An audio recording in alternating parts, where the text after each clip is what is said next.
I also think that it's important to remember that what happened yesterday was akin to those who are old enough to remember jigsaw puzzles. And that you would take a 1,000-piece jigsaw puzzle and you empty the box and you've got to start sifting through those pieces. And you want to start, if you're real good, you start at the corners, right? Try to put your corners together. And from yesterday to today, over 1,000 law enforcement agents and officers, men and women, have been poring over countless amounts of data, of videos, of surveillances, interviews, tracking down every possible lead that came to us, whether it was the New Orleans Police Department, the Louisiana State Police, the FBI, or our other federal agencies. Also yesterday, I issued an emergency declaration. That declaration was meant to streamline resources and communications between state, local, and federal partners. And we're seeing the results of it. I also would like to remind everyone that what's going on in this city and this state is twofold. We've got an active criminal investigation going on, while we're also continuing to secure the city in preparation for 3 o'clock kickoff time for the Sugar Bowl. With that, I would also remind those who are in the city that as far as state resources are concerned, we have the Louisiana State Police, the Louisiana National Guard, which was part of that emergency declaration, which allowed us to put an entire MP company on the ground. Those become force multipliers, is what we call that in law enforcement and the military. That helps to add to the resources that we have. Wildlife and Fisheries, the Department of Corrections, DSF, DHS, our Veterans Affairs, our Probation and Parole, all state agencies. Any state agency who has post-certified officers are here in the city to help secure the city.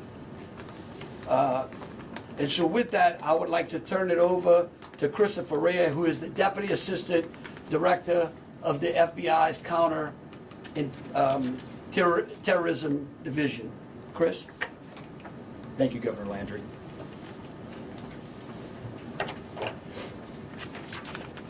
Good morning.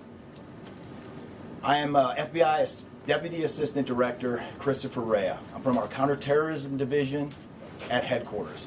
I'm also joined by Assistant Special Agent in Charge Alethea Duncan from our New Orleans office, who you heard from yesterday. I'm here to discuss not only the latest investigative information we have here in New Orleans, but I'll also let you know about other investigative activities outside of the state. I first, and most importantly, want to send our deepest condolences to the victims of this horrific attack and their loved ones. 14 innocent victims were killed in this senseless attack, and at least 35 are injured. We cannot ease the grief people in this community and across the nation are feeling at this time, but rest assured, we stand with you and in support of you. All the resources, and I'm going to go into that a little bit later, all the resources of the FBI are being focused on tracking down every piece of evidence, every lead, every interview, every potential lead we've got. While I won't be able to answer all your questions today, my goal is to be as forthcoming as possible with you on what we've uncovered so far. First and foremost, let me be very clear about this point. This was an act of terrorism. It was premeditated and an evil act. This was obviously a critical incident, and with that, lots of information and tips come pouring in from law enforcement, first responders, and the public. We have been aggressively running down these tips and information. As you all know, that takes time, and we will continue to do so until every lead has been followed through on. This investigation is only a little more than 24 hours old. So I ask you to keep in mind that as I go through some of the specifics later. But at this point, currently, and this is another fact I want to be clear on, we do not assess at this point that anyone else involved in this attack except for Shamsa Din Jabbar, the subject you've already been briefed on. A little bit about what the FBI is doing. So we are surging people and assets to the area from across the region and across the nation.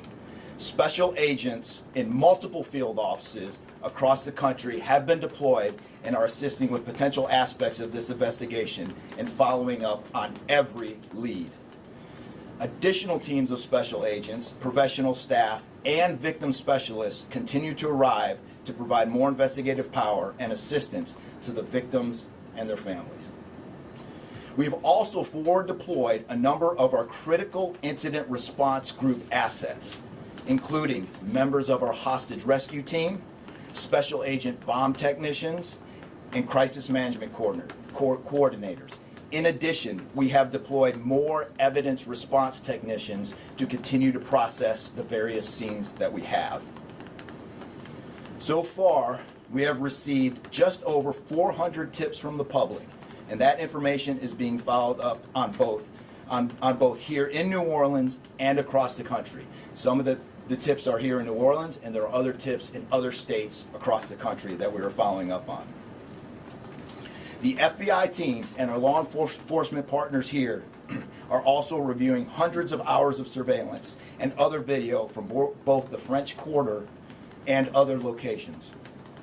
As for a timeline, at this point, investigators believe Jabbar picked up the rented F-150 in Houston, Texas on December 30th. He then drove from Houston to New Orleans on the evening of the 31st, and he posted several videos to an online platform proclaiming his support for ISIS. There were 5 videos posted on Jabbar's Facebook account, which are time-stamped beginning at 1:29 a.m. and the last at 3:02 a.m. In the first video, Jabbar explains he originally planned to harm his family and friends, but was concerned the news headlines would not focus on the, quote, war between the believers and the disbelievers, end quote. Additionally, he stated he had joined ISIS before this summer.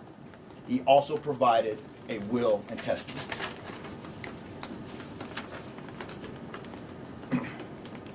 FBI and ATF.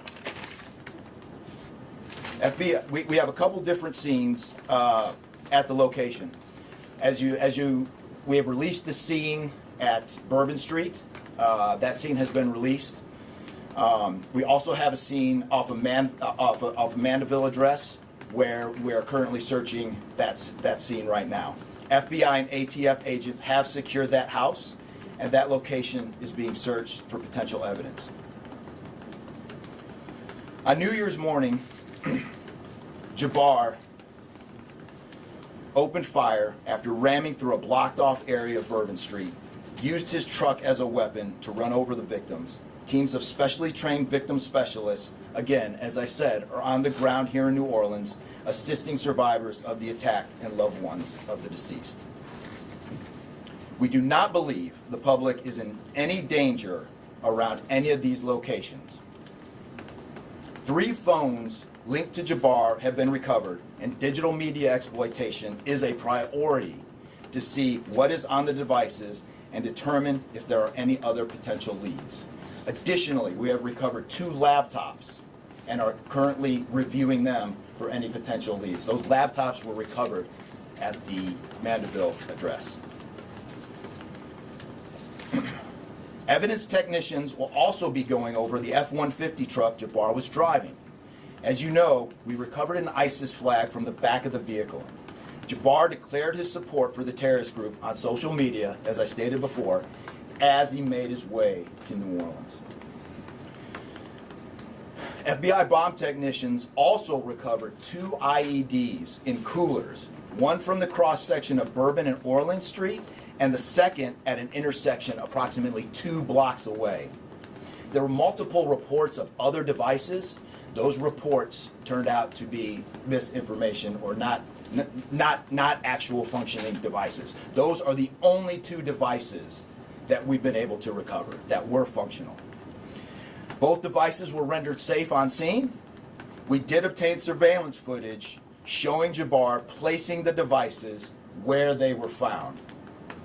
Two other, as I said before, 2 other items of interest were determined not to be IEDs. A little bit about Jabbar. Jabbar himself was born in the United States and is a U.S. military veteran. We are looking in everything in his life. While we have interviewed many people who know Jabbar, we still need to talk to others. Whether you know Jabbar personally, worked with him, served in the military, or saw him in New Orleans or Texas, we need to talk to you. You may not think you have relevant information, but what you know could tie in to one of our investigative leads. Specifically, we want to talk to anyone who was in the French Quarter on New Year's Eve or early on New Year's Day. That includes people spotted near one of the 2 IEDs on Bourbon Street. The IED was inside a cooler, and many people stopped and looked at the cooler and then continued on their way. Let's be clear, again, we do not believe at this point these people are involved in this incident in any way. We want to speak to them as witnesses and want to know what they saw and when. I went down to the crime scene last night. It is very hard to put into words what it looked like and how difficult it was to see. Anyone with information can call us at 1-800-CALL-FBI or send digital tips to fbi.gov/Bourbon Street attack. Early this morning, evidence response teams finished their work at the crime scene. Bourbon Street has been turned over to the city of New Orleans. As you know, there's also an FBI investigation in Las Vegas. We are following up on all potential leads and not ruling everything out. However, at this point, there is no definitive link between the attack here in New Orleans and the one in Las Vegas. And again, as I close, I'll preface everything with what I started with in the beginning, which was this is very early in an investigation like this. Again, our thoughts and prayers are with the victims of this tragedy and everyone impacted across the country. They remain at the heart of our investigation. I also, although I've only been on the ground here a short time, I also want to express a sincere appreciation for our partners here, which include the U.S. Attorney's Office, HSI, ATF, the New Orleans PD, the Louisiana State Police, the Governor's Office, and countless others. At this point, I'm going to turn it over to the Special Agent in charge of ATF here, Josh Jackson.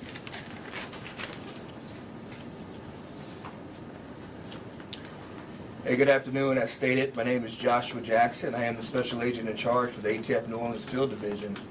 And ATF's primary mission is preventing, reducing, and solving violent crime throughout the United States and abroad. Solving part is the focus of this investigation. ATF resources that have been brought to bear to the city and to focus with our federal, state, and local partners have been our national response team. We spoke about the scene that's still being processed now. The National Response Team of ATF is a team of certified fire investigators, certified explosive specialists, fire engineers, electrical engineers. These folks will give us additional investigative leads to help the investigative team identify what happened at the location in Mandeville and identify how that fire started and move the investigation forward from there. Additional resources that ATF has brought to bear into the city. There's our ATF Special Response Team. This is a tactical team capable of handling any sort of enforcement operation. This team is deployed, on set, and ready for the Sugar Bowl today. This team is also made available to the Louisiana State Police and also New Orleans Police Department to assist with any efforts that they may have during this period. Additional resources, as the governor alluded to, we executed executive powers and had an emergency declared to where ATF was able to tap in to Emergency Support Function 13 resources. This allowed us to bring additional explosive detection canines so that we can safely sweep the city and safely sweep the Super Bowl in preparation for the game today. These resources will still be in the city as we lead up to the Super Bowl and through Mardi Gras. These type of ATF resources will be here. The last resources the ATF has brought to bear, and probably the most important one, is our victim witness coordinators. These folks come in and they provide resources to the victims and the family members that have suffered greatly during this tragedy. The entire city hurts, but the victims and the family members are in need of resources and care long after this investigation wraps up. This time next year, it'll be hard for the families and friends who suffered during this event. So our victim witness coordinators are working with the FBI, the City of New Orleans coordinators to provide resources to these folks out here. And as we move forward, ATF will be committed. We will work with the investigative team moving this investigation forward, but also we'll be here to make sure the city is safe and prepared as we move into the Super Bowl. And with that, I'm going to turn it over to our mayor of this great city, New Orleans. Madam Mayor. Thank you so much. Thank you so much. Well, good morning once again. And I just want to just echo my thank yous to the unified command of our law enforcement partners and at every single level, federal, state, and governor. Governor, thank you for your partnership. Thank you. I also want to thank the residents and the visitors of the city of New Orleans for your patience, for your support, and most of all, your prayers. Our hearts and prayers continue to go out to the victims' families, and the city of New Orleans, we're resilient. And as I stated on yesterday, my focus in terms of a priority has been on our victims. As you heard, that yes, the FBI was able to clear Bourbon Street. And what that meant also for me in this city was that we were able to remove our victims, identify them, and notify their families. Real reverence. They mattered, the families matter, and matter to the city of New Orleans. In addition to that, I want to just thank again our federal partners in Washington, listening to my plea personally for the additional resources to allow for the scene to be cleared, and again, attending to our victims. I walked by each one, and I did the sign of cross in my own way, because reverence, again, is important. So while we have been able to have Bourbon Street returned back to the city of New Orleans, and the due diligence has been done, that then allowed me to give the go-ahead to begin the cleaning of Bourbon Street. That started happening in the morning about 2 a.m. It was completed before 8 a.m. this morning. But that has really set the tone, I would say, and with the confidence that I have in the law enforcement partners, all of the resources that have been activated, how we have made sure that safety continues to be our top priority, how our assets have been deployed strategically, again, for the safety and the protection of our visitors and our residents in the city. And because of that, the confidence is there to reopen Bourbon Street to the public prior to game time today. The first order will be to allow for vendors to come in and service the businesses. That's important in order for us to stand up activation, as you know, Governor. And so with that, I want to reassure the public that the city of New Orleans is not only ready for game day today, but we're ready to continue to host large-scale events in our city because we are built to host at every single turn. I want to again thank all of those who responded to the FBI's call for information and tips.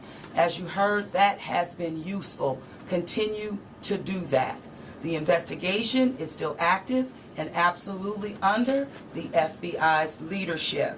We will continue to operate and cooperate as we always have. So I want to also thank all of our partners for the added resources for victim and crisis management. We know that that's again important. Working with our partner, the Greater New Orleans Foundation, we have set up a fund for our victims' families for not only today but into the future. As you heard, this is going to be a long process for our people. So with that, the City of New Orleans, and with all of my confidence, we are ready. And we could not get here again without the unified presence, support, and cooperation. We are stronger together. And I want to say again, thank you so much. Thank you, Governor. So once again, the Governor would like me to reiterate that Bourbon Street will be prepared for full activation before game time today. We know 3 p.m., so we're working towards 2:30 p.m. But prior to game time, the kickoff, Bourbon Street will be restored. So we're hard at work now. Our teams are now, and of course, working with our business community to serve our public and serve our residents and our visitors alike. In closing, I want to rest people assured that right now in the city of New Orleans, there's an unprecedented amount of law enforcement resources that are being utilized to close out and to hunt down and to finalize this investigation. I want to thank the FBI and all of our federal partners for the amount of resources they have poured into the city. This type of event can happen in any city. And that's the tragedy of it. And I think it's important for people to understand that to protect our citizens in America from evil, you have to crush it. You can't go out there and placate it. You can't go out there and say, oh, I'm going to put this in place and that in place and hope that evil doesn't show up on your doorstep, because it will. You have to crush it. And that's what we're going to do here. We're going to put it all behind us. We're going to continue to keep the victims, those that are in the hospital, either fighting for their lives or trying to recover, in our thoughts and in our prayers. But you know, this morning, and I don't want to single out just one news source, but I just happened to turn on Fox and Friends, and there was a young man who was interviewed, who was actually on Bourbon Street during this horrific act of terrorism. And they closed out by asking him, what now? And I think he summed it up. He said, look, we can't live in fear, because fear will paralyze us. He said, we come down to the city to enjoy ourselves and to entertain ourselves and to be with our friends and with our families, because that's who we are. Louisiana invented hospitality. The people of this city care for each other. And believe you me, we care about each one of the lives that were lost in the city of that. We will never forget them. But it would be a tragedy if we let their losses be snuffed out because of fear. This city will be back. We will be open to family and friends and loved ones who want some time to relax from the pressures of life. And so today, we're going to have us a sugar bowl. We're going to enjoy ourselves. We're going to keep those, again, who have lost loved ones in mind. And we're going to get on to the business of this city and this great country. With that, I'll take any questions. Governor, this is for you and the Assistant Director. The message has really changed since yesterday. Yesterday, the FBI said that people should be vigilant, that he did not act alone, that he likely had help. and now you're coming out the very next day and saying he was a lone wolf, everything is safe, the game moves on, everybody have a good time. How can you be so sure just 12 hours later? Well, we're going to bring him up. All right, but here's what I want to remind everyone. Like I was a deputy sheriff. Right, I worked in a jail. I worked on the street. I worked on the interstate. I served warrants. I can tell you. Look, in today's world, I get it. Information, we get information like that. Everybody lives in a 15-second TikTok video. We think that life operates like it does on our phones, and it just doesn't. Information changes. In fact, that's why we ask the media for patience. We get information, like I said, no one dumps 1,000-piece jigsaw puzzle and puts it together in 5 seconds. Okay? And what I would tell you is that I appreciate the fact that what we did was we're under-promising and over-delivering today. And I think that's important. And I want to remind something. Look, because over the last decade, law enforcement has taken it on the chin, unfairly. And there are great men and women serving in the FBI, in ATF, in Louisiana State Police, in New Orleans PD. Our sheriffs have been unbelievable in this. And I tell you, they want to protect you all. And we have to trust them. And sometimes the information we put out, we end up finding out that it may be incorrect. But guess what? What we're doing here is something I think is important. It's called transparency. And look, something may change again.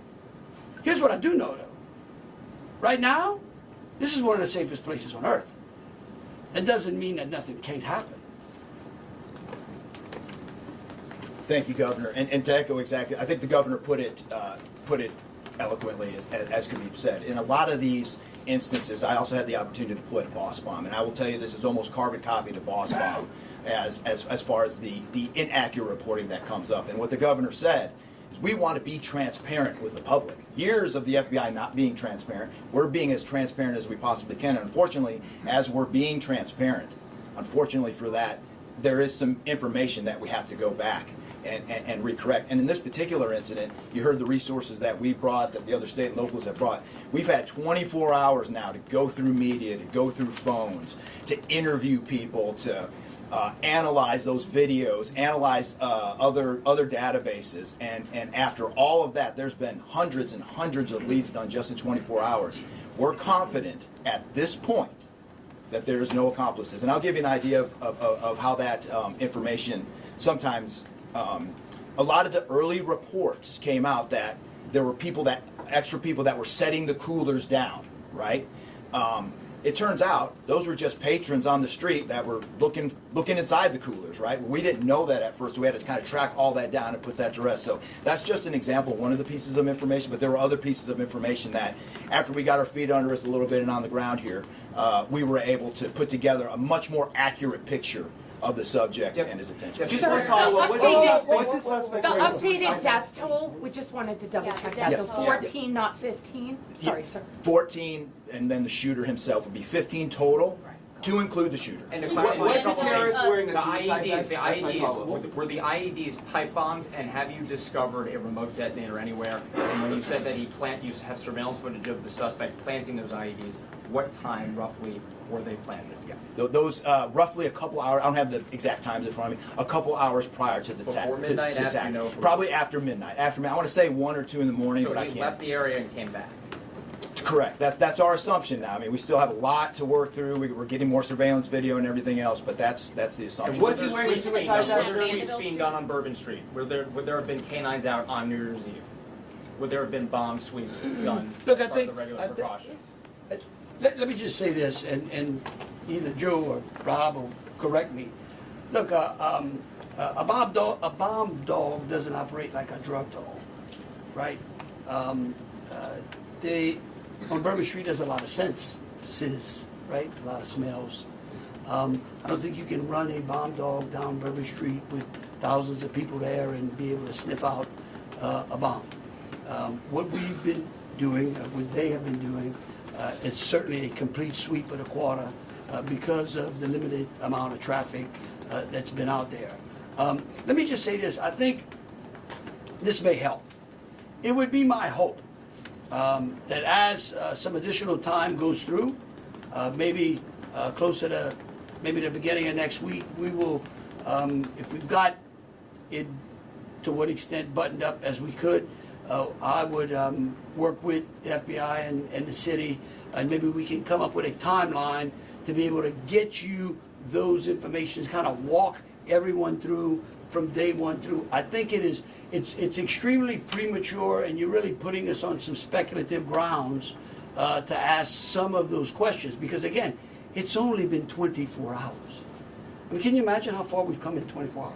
Can you just clarify if there was pipe bombs and a remote detonator? Was he wearing the Pipe pipe bombs bombs and a remote detonator? Well, we'll go one What at a is time. being done to make Bourbon Street safer tonight than it was New Year's Eve? Are temporary bollards being brought in to block off the street, and why weren't those used on New Year's Eve? Well, look, here's what I'm going to say. Every time some bad guy does something like this, there's what we call an after-action review. Because again, nothing is 100%. We have reinforced the area. We have deployed some additional types of assets. I personally think it's up to the city or other. I don't like to give specifics because I don't like to tell the enemy what we got. But I can tell you we're in better shape than we were before. We have time for two more questions. Dr. Can Manassi, you what brought brought him down this scene? Can you speak to the Mandeville scene? And it And won't. some neighbors at that site told us they smelled smoke early in the morning. Was there a fire there? Any kind of burning happening? Yeah, Do you great. still believe that that fire happened after the suspect was killed? That's correct. Yeah, I'll move to 18. I do want to address the suicide vest question. I want to kill that one right away. Okay. There was no evidence that the subject was wearing a suicide vest at all. So I will turn the Mandeville stuff over to ATF. Yeah, as to the fire at the Mandeville scene, so our working theory now is that the fire started after Jabbar was already deceased. There's a lot of different ways that can happen. You could have different time devices. You could have a long cord that extended that time. You could also have pressure cookers that were put on top of the stove filled with gasoline, and then it went off. There's a lot of different ways to do it, but that is why our ATF National Response Team is here to answer those questions and get that investigative lead back to our team. So more to come on that. We're still processing that scene. We're out there right now. Are you able What to we tell us what understand type about how of... he became radicalized over all of this time, what brought him to Bourbon Street? Do we understand, was there any international travel involved? What led him down this path to the sort of radicalization? Sure, a lot of questions we're still asking ourselves. We know that he specifically picked out Bourbon Street. Not quite sure why. I mean, I think one can assume that it was lots of people New Year's Eve, with a target for an attack. That's the stuff in the coming days as far as that path to radicalization that we're really going to be digging into and making a priority of. So what I can tell you right now is that he was 100% inspired by ISIS, and so we're digging through more of the social media, more interviews, working with some of our other partners to ascertain just how to ascertain a little bit more about that connection. We're going to do one more. Kate? Right there. You've had your hand up for a while. Yeah. Sorry. Thank you, I appreciate it. It's actually for Special Agent Ryan. Sir, I prefer those. I'm gonna check. in order to reassure people, would you be able to explain the analysis and evidence that has led to this most recent understanding that he was a lone actor and that there is at this point, at least from your understanding, no further danger to the public? Sure. I think a lot of that, multiple interviews, the hundreds of interviews that we've conducted so far, the social media review that we've done of his accounts, by my count now, the 5 devices we have, the 3 cell phones and the 2 laptops, been able to initially triage or go through that, and there is just nothing to indicate through call records, through anything on those devices, through interviews, through anything in our systems that he was aided in this attack by anybody. And again, I have to caveat, like the governor said, this is 24 hours into it. And that could change, but right now, we've got a much better picture and much more confidence on what we were dealing with than we were just 20 Mayor, years what ago. can we say? All right, look, thank you all so very much. Again, Mayor, what gives you the confidence to say we're to people going that to they try can to come to your get city y'all for as big much events? information as possible, so any additional information we put out through press releases. Thank you so very much. Moving forward, are we Mayor. going to be making Bourbon Street a pedestrian only, or are we going to be allowing cars to drive through? Pedestrian only?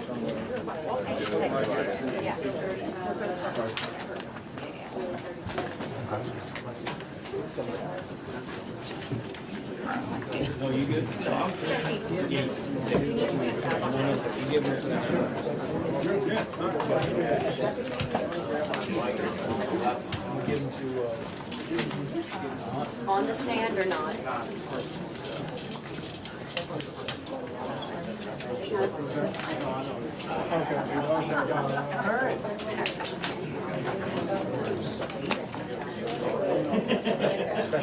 No,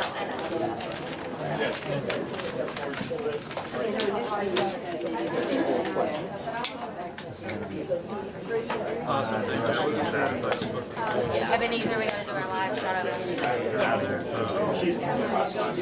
Okay, do you want to just hand me a mic and tell me what I have to do to turn on? It's 30 seconds to shut.